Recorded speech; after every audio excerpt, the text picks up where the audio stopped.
Basta madam.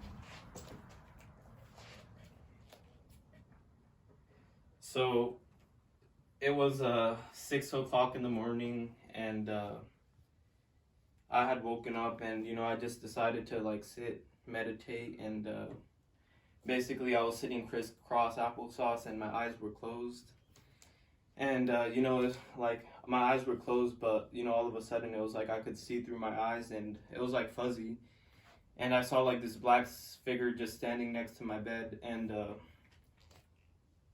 later on when I was telling my friends the same thing, like I pointed to where like the black figure was standing next to my bed, and there was like a charger hanging off the wall on a nail, and right when I like pointed to that spot and told them like, it was like right there, the charger fell off. So today I'm gonna be talking about ghosts and convince you why they exist, and my credibility is basically my experience that I just told you right now, my family's experiences, my friends, co-workers' experience, and I've been researching this articles and documentaries for a long time. And now I'm gonna talk about my first main point. I'm gonna move on to my first main point, which is gonna be the series of interviews I did. So now I'm going to talk about the first main point and the interviews.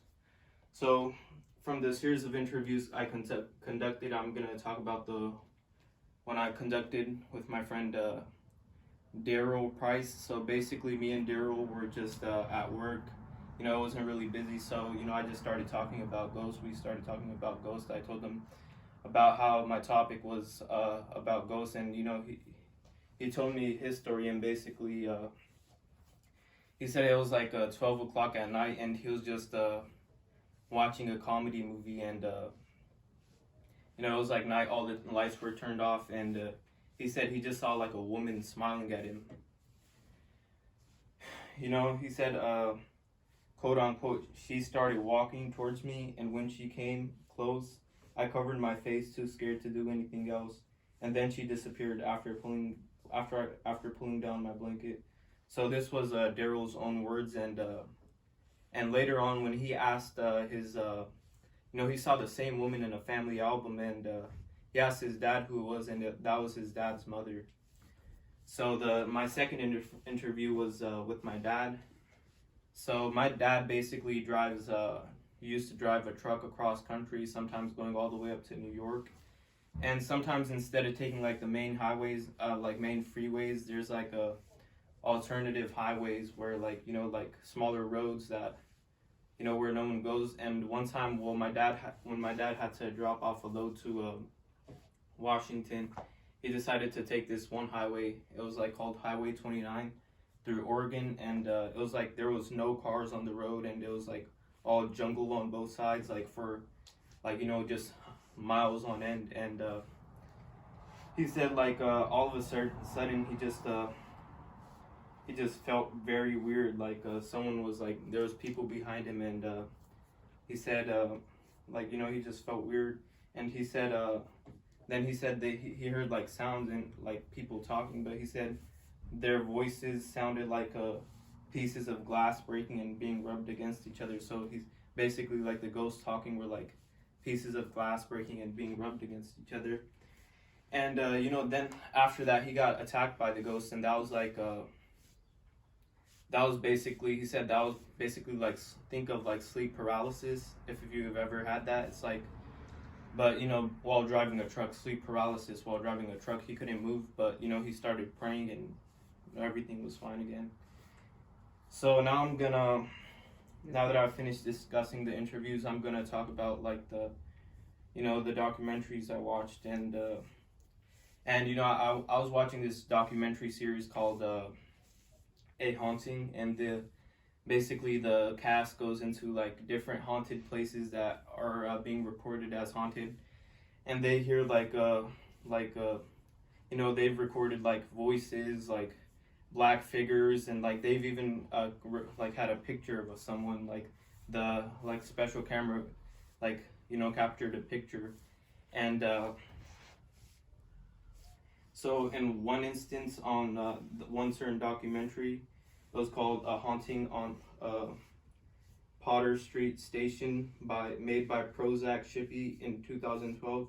So basically with EVP audio evidence and like digital recording. So after there was in that instance there was like a 26 degrees drop in temperature, and you know they managed to the EVP technology recording got like these words from the ghost, or you know whatever the entity was, and basically after the temperature drop and the words were "pardon me." And in another interview, which is called Suleiman Pret, conducted by Balwant Singh with a possessed guy named Mohan Singh, possessed by the ghost Suleiman. So you know they were talking to the ghost through the possessed person, and you know the ghost was saying our kind lives in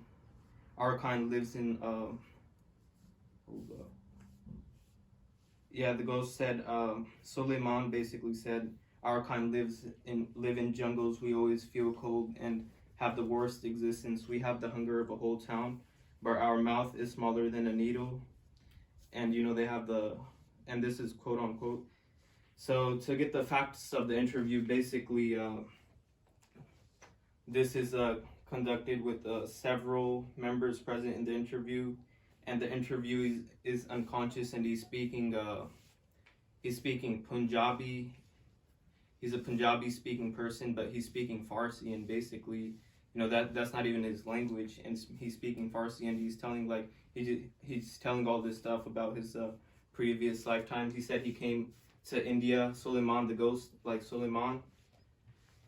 He came to India as an invader called Nadir Shah, and you know, that's the interview. Yeah.